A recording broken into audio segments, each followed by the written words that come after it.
Paralysis ticks are a big deal in Australia. This is the graphics of it. This is the one we're interested in. Okay, and here's actual, that's a very bloated tick, that's a little tiny tick, and it takes 4 days to get to that. It's changed its colour.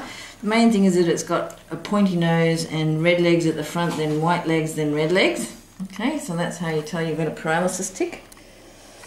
The graphics of it. They can get even bigger. But 4 millimeters is when they start producing poison. 80% of ticks are forward of the shoulders. The ticks are mainly where the cat can't get its teeth. So you start around the ears and you're just feeling with the tips of your fingers forward, around the ears and your thumbs. Cats quite like this, they'll usually purr. They're quite commonly around the eyes, so you should be looking at your cat. So again, we push the hair forward, feeling with the fingertips.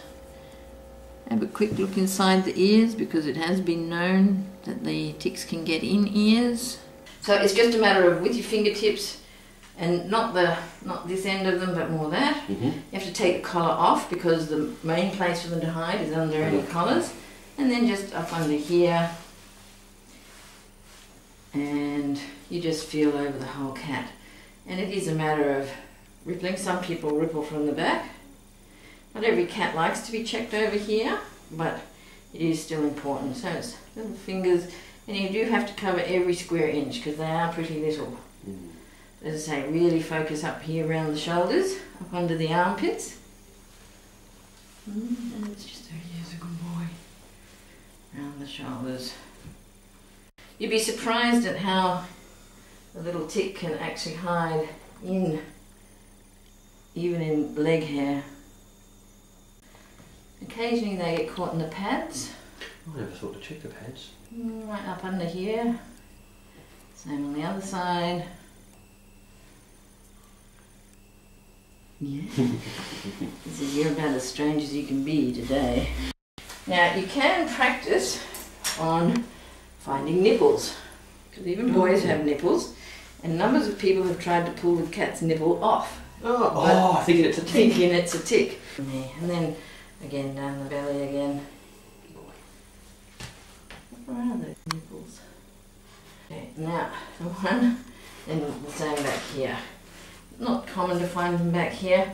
Now the one bit of bad news I'll give you is that sometimes they do actually crawl inside the ears and anus. Oh, do they? Oh God. So, I don't think I'll be sticking. No, I don't recommend a rental check every day. But if a cat is showing signs of tick paralysis, that is where you have to look.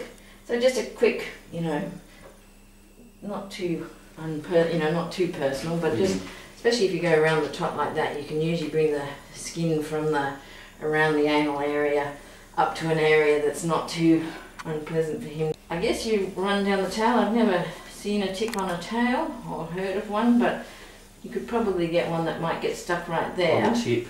That the cat might not notice because the skin's not terribly sensitive there. So it's not a matter of not stroking like this, you won't feel anything because the hair density will cover up that tiny little tick.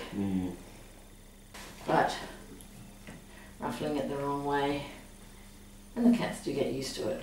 There's a good boy. Yeah, this will have, thousands of eggs in there, and if we hadn't pulled it off, it would have exploded and left, 1,000 tick larvae in the grass. Now, during a certain part of the season, the larvae, a cat will sit down in the grass and get 1,000 ticks attaching in its armpits and groin, and then you'll find that he really licks up under here and down here.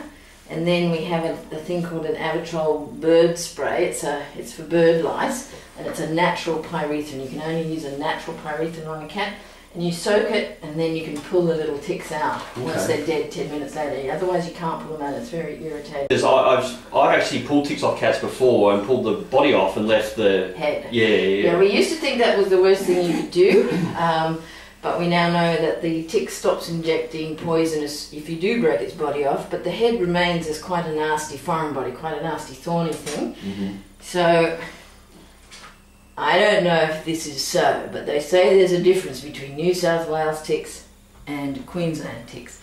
And what you basically do is you get tweezers, or there are special tick tweezers, and you have to go right down to the skin. You probably are going to pull off an actual little nip of skin, okay? It's been irritated by the tick, so it's looser there anyway. And the secret is not to pull straight back, but to twist. Oh, okay. Now they say the New South Wales ones go clockwise and the Queensland ones go anti-clockwise. I suspect you can also just, if you go right under them and you tip it like that, what you're doing is not pulling straight back. Okay. You're just more winkling it out. So if you there are special little hooks. I don't have one here. There are special little tick hooks that are just designed that it's like a little pair of fingers that goes under it and twists, and that makes it really, really easy. And disposing of a tick then is just... into alcohol. Oh, really? Yeah, into alcohol? Or stomp, because they will reattach.